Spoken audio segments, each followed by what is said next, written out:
ابراہیم علی نبینا علیہ الصلوۃ والسلام کی وہ دعائیں جن کا قرآن کریم نے ذکر کیا ہے، اس عنوان سے آپ کے سامنے گفتگو کروں گا کہ ابراہیم علی نبینا علیہ الصلوۃ والسلام نے جو اپنے اللہ کے حضور دعائیں مانگی ہیں، وہ جو لفظ بیان کیے قرآن کریم نے، ان لفظوں کو بھی محفوظ کیا اور مختلف صورتوں میں ذکر پاک کیا ہے۔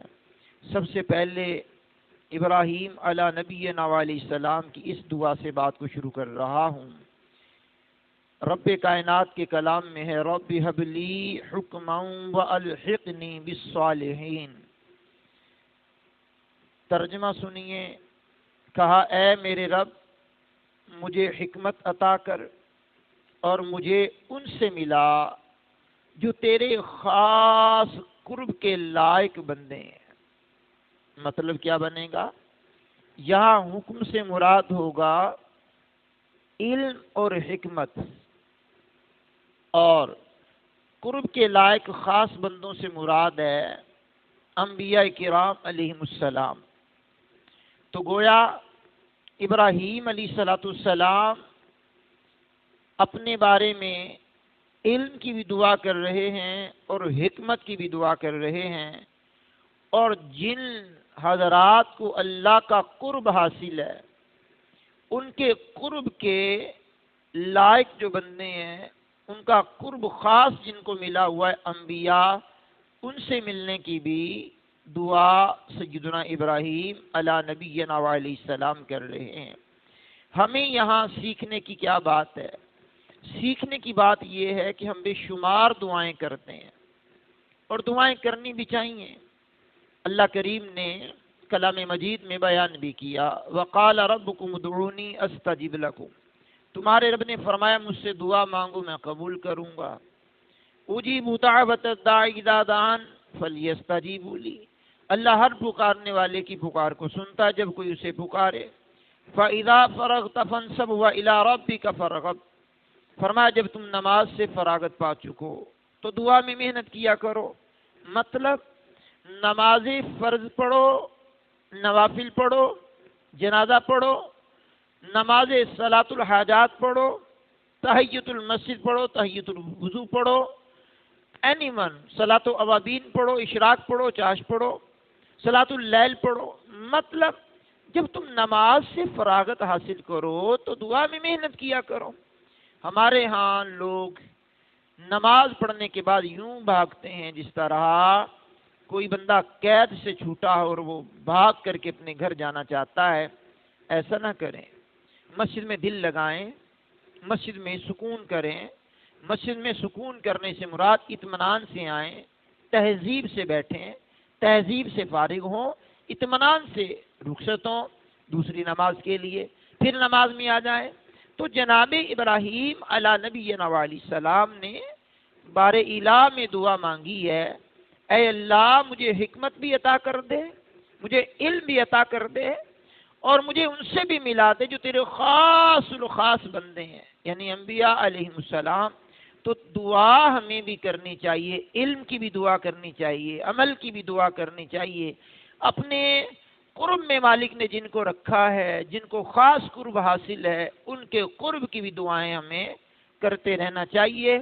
دوسری دعا میں آپ علیہ السلام کی پڑھ رہا ہوں۔ اللہ کریم نے بیان کیا وَاجْعَلْ لِي لِسَانَ صِدْقٍ فِي الْآخِرِينَ، اور بعد والوں میں میری اچھی شہرت رکھ۔ اللہ کے حضور جناب خلیل اللہ علیہ السلام نے دعا اس انداز میں مانگی، مالک میری زندگی جو گزر رہی ہے، آنے والے لوگوں میں میری شہرت اچھی ہو، میری شہرت عمدہ ہو، میری شہرت پاکیزہ ہو۔ تو بندہ دنیا میں جس طرح زندگی گزار رہا ہے وہ تو گزر ہی جانی ہے، نیک لوگوں کی زندگی بھی گزر جاتی ہے، بد لوگوں کی زندگی بھی گزر جاتی ہے، غریب لوگوں کی زندگی بھی گزر جاتی ہے، امیر لوگوں کی زندگی بھی گزر جاتی ہے، فقیروں، ناداروں، محتاجوں کی زندگی بھی گزر جاتی ہے، لگژری زندگی گزارنے والوں کی بھی زندگی گزر جاتی ہے، اور در در کی ٹھوکریں کھانے والوں کی بھی زندگی گزر جاتی ہے۔ لیکن بعد میں آنے والے لوگوں میں اچھا چرچا، اچھا ذکر رکھا جائے، اس کی دعا بار الہ میں کرنا خلیل اللہ علیہ السلام کے مبارک طریقے میں ہے۔ کسی کہنے والے نے کہا تھا، ایسے رہا کرو کہ کریں لوگ آرزو، ایسا چلن چلو کہ زمانہ مثال دے۔ دنیا سے گزر جائیں گے، دنیا میں گزرنے کے بعد پیچھے ہمارا تذکرہ اگر خیر سے ہوگا تو ہماری قبر میں بھی اطمینان ہوگا، ہمیں اللہ کی رحمتیں بھی چماچم برس کر کے ہماری عزت کو بڑھائیں گی، اور ہمارا حشر بھی اللہ نے چاہا تو اچھا ہو جائے گا۔ تو اپنی آخرت کے لیے دعائیں کرنا اور اپنے پیچھے رہ جانے والوں میں اچھی شہرت کی دعائیں کرنا، یہ کلام مجید نے ہمیں بتلایا۔ 2 دعاؤں کا تذکرہ کر چکا ہوں، تیسری دعا کی طرف بڑھ رہا ہوں۔ جناب ابراہیم علیہ السلام نے اللہ کی بارگاہ میں دعا مانگی ہے، وَاجْعَلْنِي مِن وَرَثَةِ جَنَّةِ النَّعِيمِ، کہا اور مجھے ان میں سے کر دے، میرے رب مجھے ان میں سے کر دے جو چین کے باغوں کے وارث ہیں۔ مطلب یہ ہے کہ انبیاء کرام کی جنت کی طلب کی دعائیں کرنا حقیقت میں اللہ کریم کے دیدار کی تمنا کرنا ہے، اللہ کریم سے ملاقات کی تمنا کرنا ہے، اللہ کریم کی قرب کی تمنا کرنا ہے، اللہ کریم کی رضا کی تمنا کرنا ہے، انعامات الہیہ کی تمنا کرنا ہے۔ اور جنت میں یہ تمام چیزیں موجود ہیں، اور تمام چیزوں کے حصول کا جنت مقام ہے۔ تو گویا جنت کی دعا مانگنا انبیاء علیہ السلام کی پاکیزہ سنتوں میں سے ہے۔ جنت کی طلب کرنا، جہنم سے پناہ مانگنا، یہ انبیاء کرام علیہ السلام کی پاکیزہ سیرتوں میں ہمیں یہ بات ملتی ہے۔ لیکن اللہ بیڑا غرق کرے ان سوشل میڈیا کے غلط استعمال کرنے والے ٹک ٹاکروں کا، ان یوٹیوبروں کا، ان جناب والا مختلف قسم کے چیزیں استعمال کرنے والے آئے دن جنت کا مذاق اڑاتے ہوئے نظر آئیں گے، کبھی جہنم کا مذاق اڑائیں گے، کبھی نماز کا مذاق اڑائیں گے، کبھی روزے کا مذاق اڑائیں گے، کبھی پردے کا مذاق اڑائیں گے، کبھی شعار اسلام کا مذاق اڑائیں گے، اور پھر وہ مذاق اڑا کر کے اپنے ویو حاصل کرنے کے لیے نہ جانے کیا کیا پاپڑ بیلیں گے، اور کیسی کیسی اس کی ہیڈنگ لگائیں گے، کیسی کیسی ان کی جناب والا تشہیر کریں گے، اور یہ کریں گے کیا آخر مرنا نہیں ہے، اللہ کے حضور جواب نہیں دینا، مالک کائنات کو منہ نہیں دکھانا، اس کے پیغمبر علیہ السلام کو منہ نہیں دکھانا، قیامت کا بپا ہونا، قیامت میں حساب کتاب کا قائم ہونا، پھر اس کے بعد جنت یا جہنم کے فیصلے کا ہونا، پھر گناہگاروں کو جہنم میں رکھا جانا، یہ عذابات کیسے برداشت کریں گے؟ شعار اسلام کا مذاق نہ اڑایا جائے، نہ جنت کا مذاق اڑایا جائے، نہ جہنم کا مذاق اڑایا جائے، نہ اللہ کے عذاب کا مذاق اڑایا جائے، فرشتے حوروں کا بھی مذاق نہ اڑایا جائے، قیامت کے دن کا بھی مذاق نہ اڑایا جائے۔ المختصر شعار اسلام میں سے کسی کا بھی مذاق نہ اڑایا جائے، اور مذاق اڑانے والوں کی حوصلہ شکنی کی جائے، مذاق اڑانے والوں کو تنبیہ کی جائے، مذاق اڑانے والوں کو سمجھایا جائے، مذاق اڑانے والوں کو سلجھے ہوئے لفظوں میں بھی ان سے کہا جائے کہ آپ مہربانی کریں کوئی اور موضوع اٹھائیں جس میں انسانیت کا بھی بھلا ہو، اسلام کا بھی بھلا ہو، بانی اسلام کا بھی تقدس پامال نہ کیا جائے۔ تو بہرحال بے شمار موضوعات ہوتے ہیں، تو جنت کی طلب اور جہنم سے بچنے کی دعائیں کرنی چاہیے، جنت کی طلب کرنی چاہیے۔ جناب ابراہیم علیہ نبینا وعلیہ السلام نے جو دعا مانگی ہے وہ یہ مانگی ہے کہ یا اللہ مجھے ان لوگوں میں کر دے جو چین کے باغوں کے وارث ہیں، مطلب جنت کے باغات جن کے لیے اللہ نے بنائی ہیں۔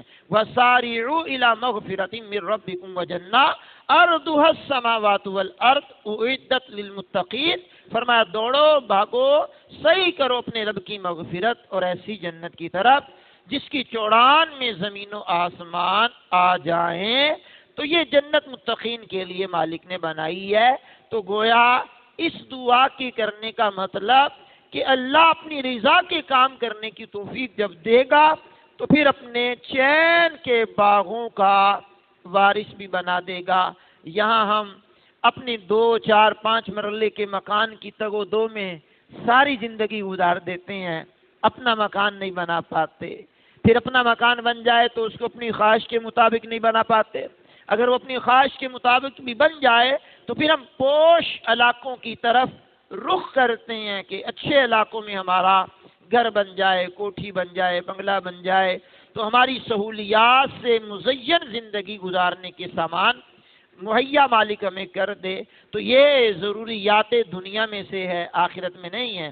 آخرت میں گھر جنت میں مانگنے کی طلب، جنت کے باغات کے طلب کرنے کی طلب بندے کے اندر ہونی چاہیے، اور ہمیشہ اپنی دعاؤں میں جنت کا سوال کرتے رہنا چاہیے اور جہنم کے عذاب سے پناہ مانگتے رہنا چاہیے۔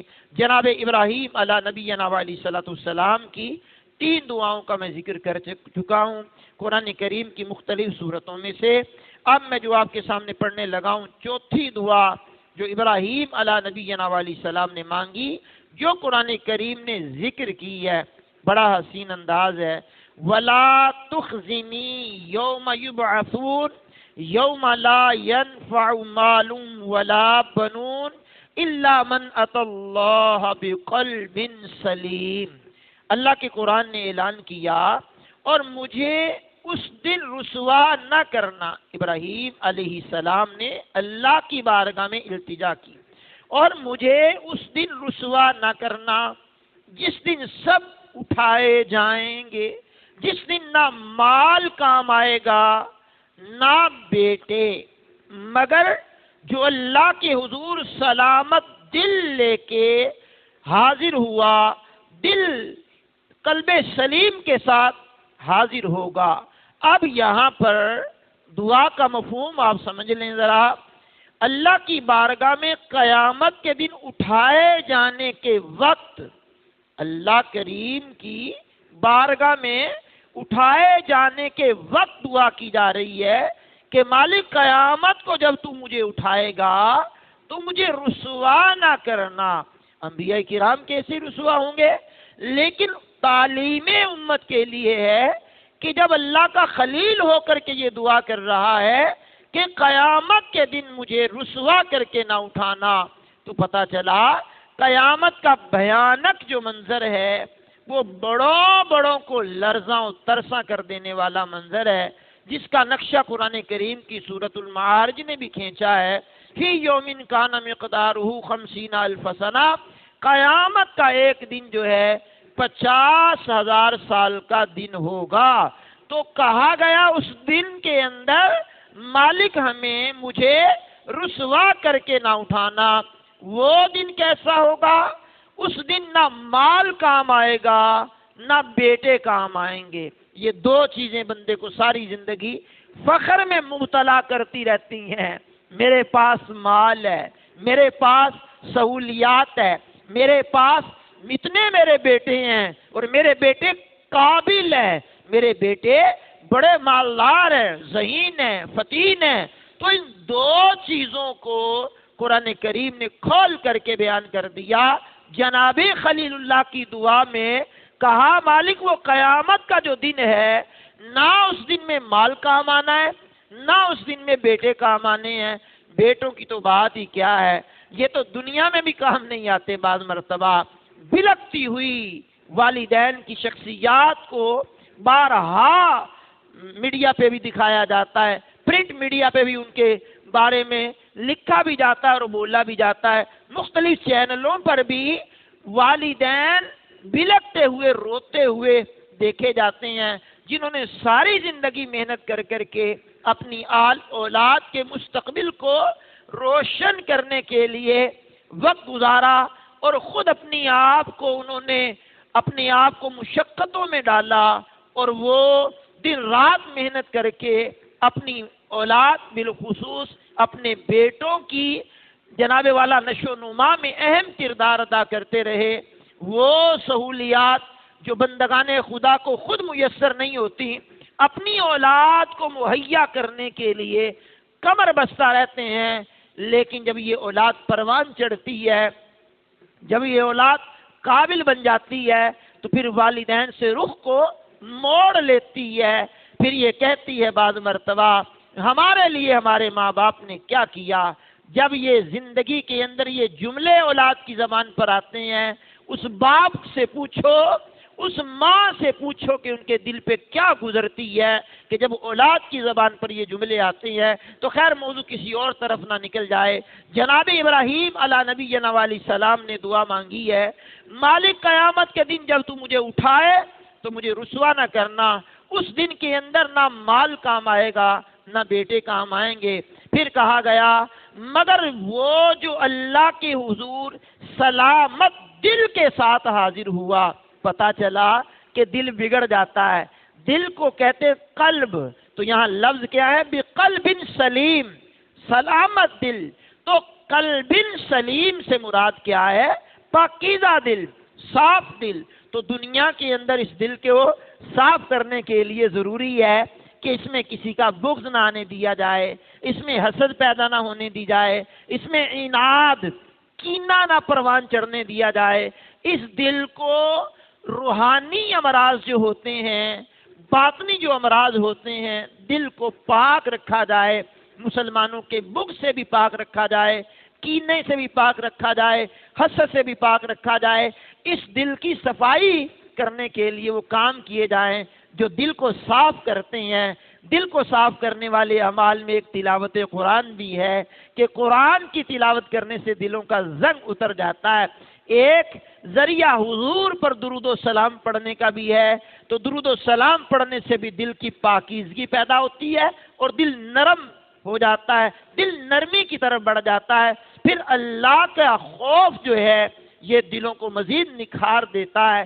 تو دل کے جو روحانی امراض ہوتے ہیں ان پر بھی بندے کو توجہ کرتی رہنا چاہیے، بندوں کو توجہ کرتے رہنا چاہیے۔ بہرحال یہ دعا جناب خلیل اللہ علیہ السلام نے مانگی ہے۔ 4 دعاؤں کا تذکرہ میں قرآن کریم کی مختلف صورتوں میں سے کر چکا ہوں۔ سورہ شعراء سے کر چکا ہوں، پھر سورہ شعراء کی آیت نمبر 83 اور 84 سے کر چکا ہوں، سورہ شعراء کی آیت نمبر 85 سے کر چکا ہوں، سورہ شعراء کی آیت نمبر 87 اور 89 میں کر چکا ہوں۔ اب آگے آئیے میں ابراہیم علیہ نبی علیہ السلام کا تذکرہ ایک اور دعا کے ساتھ کرتا ہوں جو قرآن کریم کے 23ویں پارے کی سورہ صافات کی مبارک یہ آیت ہے۔ مالک کائنات نے سورہ صافات کی آیت نمبر پوری 100 ہے۔ رب کائنات نے ابراہیم علیہ السلام کی ایک دعا کا ذکر کیا، رب ہب لی من الصالحین، عرض کی بارے الہ، اے میرے رب مجھے نیک اولاد عطا فرما۔ تو جب بھی اولاد مانگی جائے نیک مانگی جائے، جب بھی اولاد مانگی جائے پرہیزگار اولاد مانگی جائے، جب بھی اولاد مانگی جائے عافیت والی اولاد مانگی جائے، جب بھی اولاد مانگی جائے صالح اولاد مانگی جائے۔ اور آج کے دور میں تو اولاد مانگنے کے ساتھ ساتھ یہ بھی مانگا جائے کہ اللہ ہمیں بغیر آپریشن کے بے عیب اولاد عطا فرمائے، وہ اولاد جو ہماری آنکھوں کی ٹھنڈک بنے، وہ اولاد جو ہمارے لیے ذلت و رسوائی کا باعث بنے، وہ اولاد ہمیں مالک نہ عطا کرے۔ ایسی اولاد دے جن کو ہم دیکھیں تو ہماری آنکھیں ٹھنڈی ہو جائیں، جو ہماری بدنامی کا سبب نہ بنے، جو ہماری رسوائی کا سبب نہ بنے۔ تو پیغمبر ابراہیم علیہ نبی علیہ السلام نے اپنے رب کے حضور دعا مانگی ہے، رب ہب لی من الصالحین، اے اللہ مجھے نیک اولاد عطا فرما، مجھے نیک صالح فرزند ارجمند عطا فرما۔ تو مالک کائنات نے ان کی دعا کو قبول بھی کیا اور حضرت اسحاق علیہ السلام بھی عطا فرمائے اور اسماعیل علیہ السلام بھی عطا فرمائے۔ کیونکہ یہ دن جو چل رہے ہیں جناب ابراہیم علیہ نبی علیہ السلام کے حوالے سے، کیونکہ حج سارے کا سارا یادگار ابراہیم ہے۔ قربانی ٹوٹل کی ٹوٹل ابراہیم علیہ السلام کی مبارک سنت ہے، اور کئی ایسے کام ہیں کہ جو ان ماہوں میں کیے جاتے ہیں جن کا تعلق جناب ابراہیم علیہ نبی علیہ السلام کی ذات والا صفات سے ہے۔ تو نیک اولاد کی دعا کرنا یہ بھی ابراہیم علیہ نبی علیہ السلام کی پاکیزہ دعاؤں میں سے ہے۔ اب آئیے، نیک اولاد کے حصول کے لیے دعا مانگنا یہ خلیل اللہ کی سنت ٹھہرا، اور ہمیں بھی دعاؤں میں مانگنے میں یہ احتیاط کرنی چاہیے کہ جب بھی اولاد مانگی جائے نیک ہی اولاد اللہ کی بارگاہ سے طلب کی جائے۔ آئیے میں آپ کے سامنے چھٹی دعا ابراہیم علیہ نبی علیہ السلام کی رکھتا ہوں۔ بڑی خوبصورت دعا ہے، اور دعا کے ایک ایک لفظ میں جاذبیت ہے، چاشنی ہے، اور علم اور نور کی شعائیں چھن چھن کر کے نکل رہی ہیں۔ دعا کیا ہے؟ ربنا انی اسکنت من ذریتی بواد غیر ذی زرع عند بیتک المحرم ربنا لیقیموا الصلاة فاجعل افئدة من الناس تہوی الیہم وارزقهم من الثمرات لعلهم یشکرون۔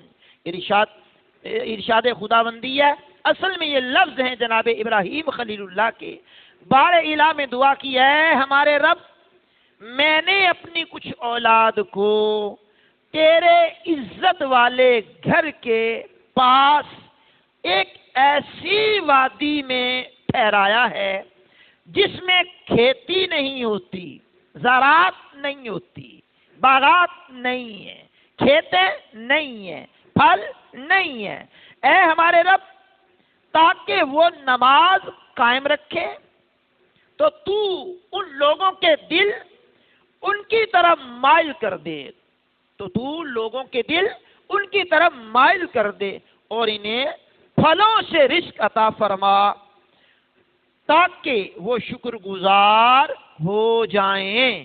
یہ دعا مکہ المکرمہ زادہ اللہ شرف و تعظیمہ کے لیے ابراہیم علیہ السلام نے مانگی ہے، جب حضرت ہاجرہ رضی اللہ تعالی عنہا اور جناب اسماعیل علیہ السلام کو آپ تنے تنہا چھوڑ کر کے اس پاکیزہ گھر کے آس پاس جہاں کوئی چشمہ نہیں تھا، کوئی کھیتی نہیں تھی، کوئی باغ نہیں تھا، کوئی وہاں نہر، کوئی وہاں پانی کا کنواں چشمہ کچھ بھی نہیں تھا، جب ابراہیم علیہ السلام اللہ کے حکم سے جب اپنے بیٹے اسماعیل علیہ السلام اور اپنی زوجہ ہاجرہ رضی اللہ تعالی عنہا کو وہاں چھوڑ کر کے جانے لگے ہیں، تو بی بی نے مڑ کر کے کہا، سنیے آپ یہاں ہمیں کیوں چھوڑ کر کے جا رہے ہیں؟ تو آپ نے کوئی جواب نہ دیا۔ بی بی صاحبہ نے پھر پوچھا، آپ ہمیں کیوں چھوڑ کر کے جا رہے ہیں؟ کوئی جواب نہیں دیا۔ پھر بی بی نے پوچھا، کیا اللہ کا حکم ہے آپ ہمیں یہاں چھوڑ کر کے جا رہے ہیں؟ تو انہوں نے کہا، ہاں مجھے اللہ کا حکم ہے، میں چھوڑ کر کے جا رہا ہوں۔ پھر کہا بی بی نے، آپ جائیے، ہمارا رب جانے اور ہم جانے۔ سبحان اللہ۔ تو اپنے شوہر کی اطاعت میں بی بی ہاجرہ رضی اللہ تعالیٰ عنہا نے وہاں پر پڑاؤ کیا۔ پھر آپ جانتے ہیں کہ ابراہیم علیہ السلام کی وہ جو دعا ہے، اللہ کریم نے اس کو بیان کیا ہے، اللہ اکبر کبیرہ۔ یہ سورہ ابراہیم ہی کی آیت نمبر 37 ہے، جس کو مالک کائنات نے بیان کیا ہے۔ اور کیا حسین انداز ہے، مالک میں اپنی اولاد کو وہاں چھوڑ کر کے جا رہا ہوں جہاں کوئی آبادی کا نام و نشان نہیں ہے، زراعت والی زمین بھی نہیں ہے، یہاں کھیتی بھی نہیں ہے۔ اب تجھ سے دعا کر رہا ہوں کہ تو یہاں ان کو رزق عطا فرما، پھلوں سے بھی مالا مال کر دے۔ عرب شریف میں جانے والے لوگ جانتے ہیں پوری دنیا میں جو نعمتیں پائی جاتی ہیں، مختلف مقامات پر مختلف نعمتیں پائی جاتی ہیں، لیکن یہ وہ مقام ہے کہ جہاں تمام تر نعمتیں باسہولت بندگان خدا کو میسر آتی ہیں۔ پوری دنیا کے مختلف خطوں میں ہر پھل کے ملنے کا ایک موسم ہوتا ہے، لیکن پھلوں سے لدی ہوئی یہ آبادی ہے مکہ المکرمہ۔ ہر قسم کا پھل، عمدہ پھل، کثیر تعداد میں پھل اور بڑا لذیذ پھل آپ کو یہاں مل جائے گا۔ جو چیز آپ لینا چاہیں گے یہاں مل جائے گی۔ تو یہ ابراہیم علیہ السلام کی دعا کا اثر ہے۔ پھر لوگوں کے دل کس طرح اس طرف مائل ہے، چاہے دنیا کے کسی خطے میں رہتا ہو مسلمان، اس کا دل تڑپتا ہے کہ میں مکہ مکرمہ میں پہنچ جاؤں، مدینہ المنورہ میں پہنچ جاؤں۔ اس کی تگ و دو کرنے کے لیے وہ مارا پھرتا ہے، کبھی کمیٹیاں ڈالتا ہے، کبھی عمرہ کمیٹی کے نام سے ڈال لیتا ہے، کبھی پیسے جمع کر لیتا ہے، کبھی دعاؤں کی طرف رغبت کرتا ہے کہ مجھے مکہ المکرمہ میں جانا ہے۔ تو جناب ابراہیم علیہ السلام نے کہا تھا تو لوگوں کے دلوں کو مالک اس مقدس وادی کی طرف مائل کر دے تاکہ وہ یہاں آئیں۔ اللہ اکبر۔ پھر آپ جانتے ہیں کہ بی بی ہاجرہ نے صفا و مروہ پر دوڑ کر کے پانی کی تلاش کی ہے۔ جہاں وہ آہستہ دوڑی ہیں وہاں حاجی آہستہ دوڑتے ہیں، جہاں وہ تیز دوڑی ہیں وہاں حاجی تیز دوڑتے ہیں۔ میلین اخضرین، اللہ اکبر، سبز لائٹیں بھی لگی ہوئی ہیں۔ بتایا کہ یہاں آپ نے تھوڑا تیز دوڑنا ہے، پھر آہستہ ہو جانا ہے، پھر وہاں یہ کرنا ہے۔ تو اس انداز میں صفا سے مروہ، مروہ سے صفا بی بی دوڑی ہیں۔ تو ادھر ابراہیم علیہ السلام کے بیٹے اسماعیل علیہ السلام کی ایڑی یا جبریل نے پر مارا تو زمزم کا چشمہ جاری ہو گیا۔ وہ چشمہ ایسے جاری ہوا ہے کہ قیامت تک جاری و ساری رہے گا۔ اتنا پانی پوری دنیا میں سپلائی ہوتا ہے، کبھی ختم ہونے کا نام نہیں لیتا۔ تو یہ بھی ابراہیم و اسماعیل علیہ السلام کی یادگار ہے۔ 6 دعائیں میں نے آپ کے سامنے جناب والا عرض کر دی ہیں۔ آئیے میں آپ کے سامنے ابراہیم علیہ السلام کی ایک اور دعا کا تذکرہ کرتا ہوں۔ اللہ کریم نے یہ دعا بیان کی ہے ابراہیم علیہ السلام کی پاکیزہ کلام میں، کہا ربنا تقبل منا انک انت السمیع العلیم، اے ہمارے رب ہم سے قبول فرما، بے شک تو سننے والا اور جاننے والا ہے۔ اہم بات یہ ہے سیکھنے کی، نیک عمل کر کے قبولیت کی دعا کرنا انبیاء کرام علیہم السلام کی پاکیزہ سنتوں میں سے ہے۔ نماز پڑھنا یہ اچھا عمل ہے، تو نماز پڑھ کے دعا کرنا، صدقہ دینا یہ اچھا عمل ہے، صدقہ دے کے دعا کرنا، خیرات کرنا یہ اچھا عمل ہے، خیرات کر کے دعا کرنا، نوافل پڑھنا یہ اچھا عمل ہے، تو نوافل پڑھ کے دعا کرنا، روزہ رکھنا یہ اچھا عمل ہے، تو روزہ رکھ کے دعا کرنا۔ مطلب A to Z، الف سے لے کر یا تک جتنے نیک اعمال ہیں کرنے کے بعد اس کی بارگاہ میں دعا کرنا، یہ پیغمبروں کی سنت ہے۔ یہ نہیں بندہ دعا کیے بغیر ہی بھاگ جائے، محنت تو کرے، مزدوری تو کرے، لیکن مالک سے اجرت نہ مانگے، تو اجرت تو مانگنی پڑے گی نا۔ وہ بے شک بے مانگے بھی دے دیتا ہے، لیکن اس کو مانگنا اچھا لگتا ہے۔ اس کے بندے جب اس سے مانگتے ہیں تو وہ راضی ہوتا ہے۔ انہیں فرشتوں کے سامنے کہنا پڑتا ہے کہ دیکھو میرے فرشتوں، کہتا ہے وہ مالک، میرے فرشتوں یہ جانتا ہے کہ اس کا کوئی رب ہے، کوئی اس کو دینے والا ہے، کوئی اس کو نوازنے والا ہے، یہ میری بارگاہ میں سوال کر رہا ہے، تو میری رحمت کو جوش آتا ہے۔ فرمایا پھر میں عطا کر دیتا ہوں، اور میری عطا اتنی بڑی ہے کہ کسی میں کمی چھوڑتا ہی نہیں ہوں۔ ہاں وہ مالک ہے، مالک سے مانگو وہ راضی ہوتا ہے، بندوں سے مانگو بندے ناراض ہوتے ہیں، تو بندوں سے کیوں مانگنا ہے، بندوں کے رب سے مانگا جائے۔ تو جو بندوں کے رب سے مانگتا ہے تو اللہ بڑا خوش ہوتا ہے۔ 7 دعائیں ذکر کر چکا ہوں جناب ابراہیم علیہ نبینا علیہ السلام کی قرآن کریم میں سے، اور 8ویں دعا کا ذکر کرنے کے لیے آگے بڑھ رہا ہوں۔ ایک دعا ابراہیم علیہ نبینا علیہ السلام نے اللہ کی بارگاہ میں یہ بھی مانگی ہے، رب اجعل ھذا بلدا آمنا وارزق اہلہ من الثمرات من آمن منہم باللہ والیوم الآخر، اے میرے رب اس شہر کو امن والا بنا دے، اور اس میں رہنے والے جو اللہ اور آخرت کے دن پر ایمان رکھتے ہوں انہیں مختلف پھلوں سے رزق عطا فرما۔ اب مکہ المکرمہ زادہ اللہ شرفوں و تعظیمہ کے بارے میں جناب خلیل اللہ نے یہ دعا مانگی کہ مالک اس کو امن والا بنا دے، اس کو امن والا بنا دے۔ تو یہ امن والا شہر ہے۔ آپ پڑھیں گے سورہ بقرہ میں، آپ پڑھیں گے 4 پارہ پڑھ لیں، شروع کریں گے آپ تو یہ آیت کریمہ آپ کو مل جائے گی، ان اول بیت وضع للناس للذی ببکۃ مبارکا وہدی للعالمین فیہ آیات بینات مقام ابراہیم ومن دخلہ کان آمنا وَلِلَّهِ عَلَى النَّاسِ حِجُّ الْبَيْتِ مَنِ اسْتَطَاعَ إِلَيْهِ سَبِيلًا وَمَنْ كَفَرَ فَإِنَّ اللَّهَ غَنِيٌّ عَنِ الْعَالَمِينَ۔ تو وہاں فرمایا گیا کہ جو شہر میں آ گیا وہ امن والا ہو گیا، کیونکہ یہ شہر امن والا ہے، یہ شہر امن والا ہے۔ اور امن والا ہونے کی دعا خلیل اللہ علیہ السلام نے اللہ کی بارگاہ میں دعا مانگی ہے، اللہ اس شہر کو امن والا شہر بنا دے، اللہ اس شہر کو امن والا شہر بنا دے، اور اس میں رہنے والے جو آخرت پر ایمان رکھتے ہوں، اللہ پر ایمان رکھتے ہوں، مالک ان کو مختلف پھلوں سے رزق عطا فرما دے۔ اللہ اکبر کبیرہ۔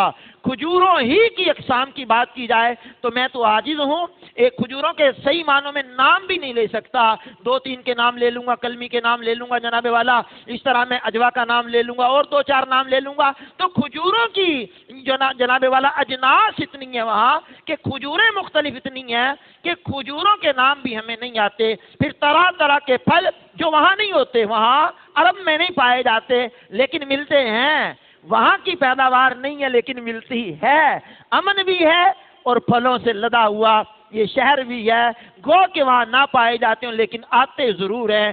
یہ جناب ابراہیم علیہ نبینا علیہ السلام کی دعا کا ثمر ہے۔ اب اپنے شہر کو امن والا رکھنا، اپنے شہر کو امن والا رکھنے کے لیے اقدام کرنا، اپنی آبادی کو امن والا رکھنا، اپنے گھر کو امن والا رکھنا، اس سے ایک اشارہ یہ بھی مل رہا ہے نا، جہاں میں رہتا ہوں میرے آس پاس بھی امن ہوگا تو میں امن میں ہوں گا، جس میں گھر میں رہتا ہوں وہاں بھی امن ہوگا تو میں امن میں رہوں گا، جس بستی میں رہتا ہوں وہاں امن ہوگا تو امن ہوگا، جس شہر میں رہتا ہوں، جس ملک میں رہتا ہوں، جس خطے میں رہتا ہوں وہاں امن کی دعا کی جائے، دہشت گردوں سے بچنے کی دعا کی جائے، ڈکیتوں سے بچنے کی دعا کی جائے، چوروں سے بچنے کی دعا کی جائے، عزت کے ڈاکوؤں سے بچنے کی دعا کی جائے، اپنی اولاد کی حفاظت کی دعا کی جائے، اپنے وطن کے لیے دعائیں کی جائیں۔ اس لیے ہم مختلف اوقات میں وطن عزیز ملک پاکستان کے لیے دعائیں کرتے رہتے ہیں، ملک پاکستان کی سرحدوں کے لیے دعائیں کرتے رہتے ہیں، ملک پاکستان کی پاک افواج جو صحیح معنوں میں کام کر رہی ہے ان کے لیے دعائیں کرتے رہتے ہیں، اور وہ ادارے جو ٹھیک انداز میں کام کر رہے ہیں ان کے لیے دعائیں کرتے رہتے ہیں، جو دھمک کی طرح چاٹ رہے ہیں ان سے پناہ بھی مانگتے ہیں کہ اللہ ان سے چھٹکارا دے دے تاکہ ہمارے ملک میں امن قائم رہے اور ہمارے ملک کے باسی مختلف بحرانوں سے بچے رہیں۔ یہ نام نہاد بحران اور آئے دن بڑھنے والی مہنگائی کے طوفان سے بچنے کی بھی دعائیں کرتے رہتے ہیں۔ تو خیر میں بات کر رہا تھا ابراہیم علیہ نبینا علیہ السلام کی، کیونکہ آپ کی یاد کے یہ دن ہے تو آپ نے مختلف جو دعائیں مانگی ہیں ان میں سے میں نے آپ کے سامنے 9ویں دعا کا ذکر کیا ہے جو قرآن کریم نے کھول کر کے بیان کیا ہے۔ اللہ اس شہر کو امن والا شہر بنا دے اور یہاں رہنے والے جو تیری ذات پر ایمان لائیں اور تیری آخرت پر ایمان لائیں ان کے لیے رزق کے دروازے کھول دے اور پھلوں سے انہیں نواز دے۔ کیا پھل ہے جو وہاں ملتے ہیں، پھلوں کا کیا انداز ہے جو وہاں پایا جاتا ہے۔ پھر آپ سمجھتے ہیں کہ تیل کی فراوانی، پھر آپ سمجھتے ہیں کہ جن جن چیزوں کی وہاں فراوانی ہے یہ دعا ابراہیم علیہ السلام کا اثر ہی تو ہے۔ اب آئیے ایک آپ کی دعا اور ذکر کرتا ہوں، یہ 10ویں دعا ہے جو قرآن کریم میں سے آپ کے سامنے رکھنا چاہتا ہوں۔ جناب خلیل اللہ علیہ السلام نے ایک دعا مانگی ہے، یہ دعا کب مانگی ہے؟ جب آپ نے بیت اللہ کی مبارک بنیادیں اٹھائی ہیں، مبارک بنیادیں جب اٹھائی ہیں۔ جناب اسماعیل علیہ نبینا علیہ السلام مزدور کا کام کر رہے ہیں، ابراہیم علیہ السلام مستری کا کام کر رہے ہیں، معمار کا کام کر رہے ہیں، کعبۃ اللہ مشرفہ بن رہا ہے، کعبے کی پاکیزہ عمارت بن رہی ہے، بلڈنگ بن رہی ہے، اللہ کا گھر بن رہا ہے بیت اللہ، تو دیواریں اٹھتی ہوئی جا رہی ہیں۔ جیسے ہی ہاتھ نہ پہنچنے والا مقام آیا تو کہا ابراہیم ایک پتھر اٹھائیے، اس پر کھڑے ہو جائیے، کھڑے ہو کر کے آپ دیواروں کو اٹھائیے، جہاں جہاں تک آپ کا دیوار بڑھتی جائے گی یہ پتھر بھی بڑھتا جائے گا، بآسانی آپ دیوار کو کمپلیٹ کر لیں گے۔ وہ مقام ابراہیم میں جو پتھر ہے وہی ہے کہ وَاتَّخِذُوا مِن مَقَامِ إِبْرَاهِيمَ مُصَلًّى، جس کے بارے میں قرآن نے کہا ہے ابراہیم علیہ السلام کے کھڑے ہونے کی جگہ کو جائے نماز بنا لو۔ مطلب کہ وہاں بچ بچا کر کے طواف کرنے والوں کو دقت نہ ہو، وہاں اس کے آس پاس دائیں بائیں آگے پیچھے جہاں بھی آپ کو موقع ملے طواف کرنے والوں کو دقت کا سامنا نہ ہو تو وہاں پر نوافل پڑھے جاتے ہیں۔ تو بہرحال یہ ابراہیم علیہ السلام کے مبارک عمل جو کعبۃ اللہ انہوں نے تعمیر کیا، کعبۃ اللہ تعمیر کرنے کے بعد انہوں نے اپنے مالک حقیقی کی بارگاہ میں دعا مانگی ہے۔ وہ دعا کے لفظ، میں 10ویں دعا پڑھ رہا ہوں ابراہیم علیہ السلام کی، دعا کے لفظ ہیں ربنا وابعث فیہم رسولا منہم یتلو علیہم آیاتک ویعلمہم الکتاب والحکمت ویزکیہم انک انت العزیز الحکیم۔ اللہ کی بارگاہ میں دعا مانگی، اے ہمارے رب، اور ان کے درمیان انہی میں سے ایک رسول بھیج دے جو ان پر تیری آیتوں کو تلاوت کرے اور انہیں تیری کتاب اور پختہ علم سکھائے، اور تو خوب انہیں پاکیزہ فرما دے، بے شک تو ہی غالب حکمت والا ہے۔ گویا گھر بنا دیا، گھر بنانے کے بعد اس گھر کی آباد کاری کی دعا مانگتے ہوئے ہمارے پیغمبر، ہمارے رسول، اللہ کے آخری نبی جناب محمد الرسول اللہ صلی اللہ علیہ وسلم کی آمد کی دعا مانگی۔ اللہ انہی میں سے ایک رسول بھیج دے۔ وہ رسول کون؟ رسول مقبول جناب محمد الرسول اللہ صلی اللہ تعالی علیہ وسلم ہیں۔ وہ جب تو انہیں بھیج دے گا، میرے اپنے رسول کو بھیج دے گا جو کعبہ کو آباد کریں گے، یہاں پر بسنے والے لوگوں کو پختہ علم سکھائیں گے، انہیں پاکیزہ کریں گے، تیری آیات پڑھ پڑھ کر کے پاکیزہ کریں گے، تو بے شک تو حکمت والا ہے، علم والا ہے، غالب ہے۔ تو کریم آقا علیہ السلام کی آمد کی دعا کعبۃ اللہ کی تعمیر کے بعد جناب ابراہیم علیہ السلام نے بھی کی، اور جناب ابراہیم علیہ السلام کے بارے میں حضور نے خود ایک مقام پہ کہا انا دعوت ابراہیم و بشارت عیسیٰ، کہا میں وہ ہوں جس کے لیے ابراہیم نے دعا مانگی ہے اور عیسیٰ علیہ السلام نے بشارت دی ہے۔ تو قرآن کریم کی 10 دعائیں میں آپ کے سامنے رکھ چکا، ان پر غور کر لے۔ ہمارے پیغمبر کے آنے کی آمد کی دعا خلیل اللہ نے مانگی ہے۔ جب آنے کی دعائیں مانگی جا سکتی ہیں تو جب وہ آ جائیں تو ان کی خوشیاں منانا ہم پر لازم بھی ہو جاتا ہے، ان کے تذکرے کرنے بھی لازم ہو جاتے ہیں، ان کو اہلا و سہلا مرحبا کہنا بھی ہمارے لیے لازم ہو جاتا ہے۔ سرکار تیرے آنے سے عالم میں بہاریں آئیں، حضور آئے بہاریں آ گئیں، حضور آئے ہر طرف رونقیں چھا گئیں۔ اللہ اکبر کبیرہ۔ خیر یہ موضوع نہیں ہے، موضوع تو ہمارا یہ ہے کہ جناب خلیل اللہ علیہ السلام نے جو اللہ کی بارگاہ میں دعائیں مانگی ہیں، 11ویں دعا کا ذکر کر رہا، اے میرے رب اس شہر کو امن والا بنا دے اور مجھے اور میرے بیٹوں کو بتوں کی عبادت کرنے سے بچا۔ اے میرے رب بے شک بتوں نے بہت سے لوگوں کو گمراہ کر دیا، تو جو میرے پیچھے چلے تو بے شک وہ میرا ہے، اور جو میری نافرمانی کرے بے شک تو بخشنے والا مہربان ہے۔ اب یہاں دعا کے لفظوں پہ غور کیا آپ نے، اپنی اولاد کی تعلیم و تربیت کے لیے ان کو بتوں کی پوجا، بتوں کی جو عبادت ہوتی ہے ان سے بچنے کی دعائیں جناب خلیل اللہ علیہ السلام نے کی ہے، اور پھر کہا گیا بتوں نے بے شمار لوگوں کو گمراہ کر کے رکھ دیا ہے۔ اب یہ زمانہ بیت گیا، زمانہ بدل گیا، زمانے کے انداز بدل گئے، دور بدل گیا، دور کے انداز بدل گئے۔ کیا بت خانے میں جانا ہوتا، کیا بندہ دور دراز چل کے بت خانے میں جائے گا، جا کر کے وہاں ماتھے ٹیکے گا۔ اب تو جناب سارا کچھ سمٹ کر کے موبائل کی سکرین پہ آ گیا، اور لوگ بولی بھی وہ بتوں کے ماننے والوں کی بولنے لگ گئے، اور وہ پھر وہ دور بھی دیکھنے کو ہمیں ملا کہ جب بین المذاہب کے نام سے ہم آہنگی کی باتیں ہو رہی ہیں کہ جناب تمام کے تمام مذاہب جو ہیں وہ حق پر ہیں۔ میرے عزیز میرے کرم فرما، تمام مذاہب حق پر نہیں ہیں، تمام مذاہب میں ایک ہی مذہب اسلام ہے۔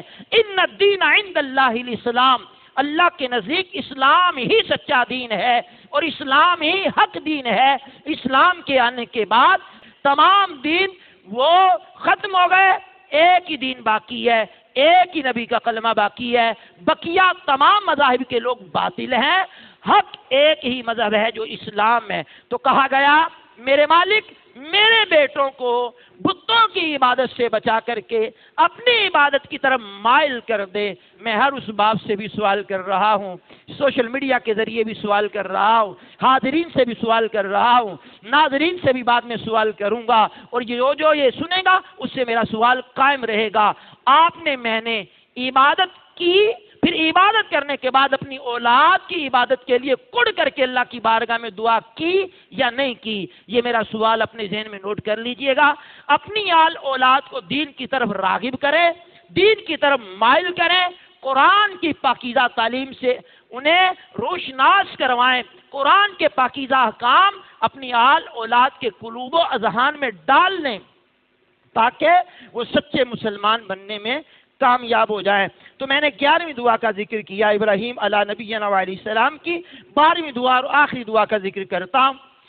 فرمایا ابراہیم علیہ السلام نے اللہ کی بارگاہ میں جو دعا مانگی، 12ویں دعا کا ذکر کر رہا ہوں کہ رب اجعلنی مقیم الصلاۃ ومن ذریتی ربنا وتقبل دعاء ربنا اغفر لی ولوالدی وللمؤمنین یوم یقوم الحساب۔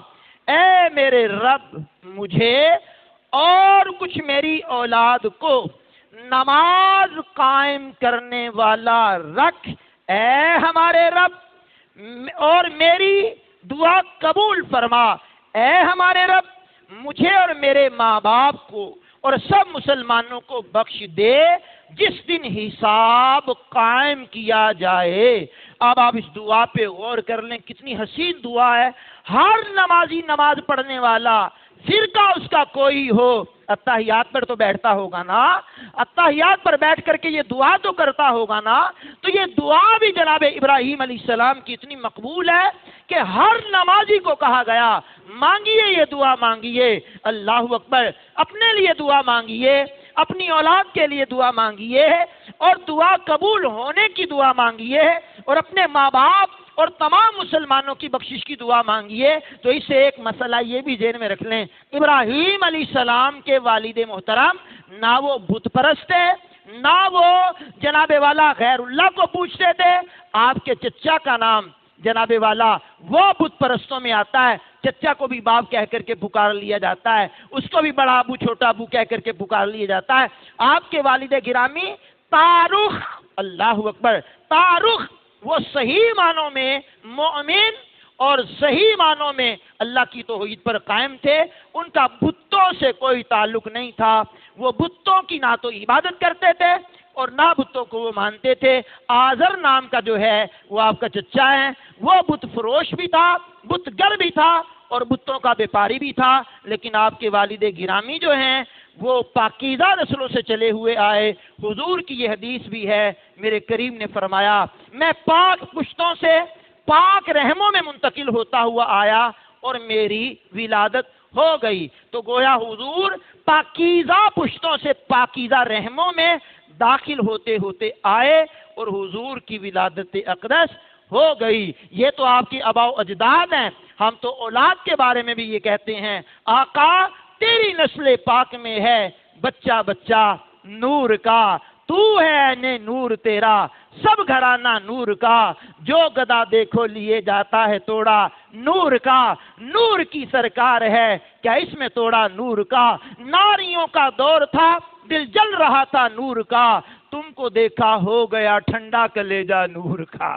تو حضور پر نور سید عالم علیہ السلام کے جد اعلیٰ آپ کے والد گرامی اللہ اکبر جناب ابراہیم علیہ نبی علیہ السلام کا تذکرہ ہم نے اس انداز میں کیا۔